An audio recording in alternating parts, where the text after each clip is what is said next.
जय जगन्नाथ।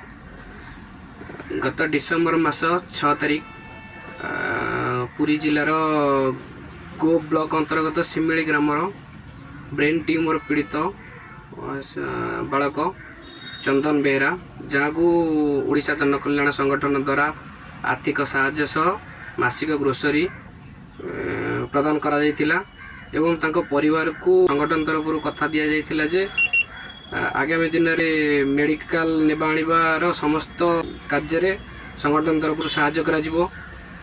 आज तांकर उच्च चिकित्सा पई एम्स जिबार थिला।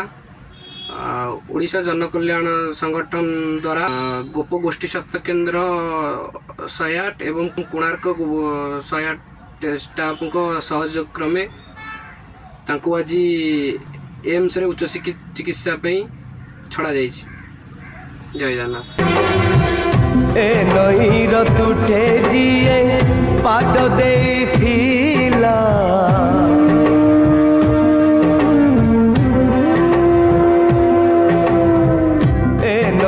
तुठे जिए पाद देथिला मिछर हिसाब खाता जाइछि तचिरी समय हाथ रे डो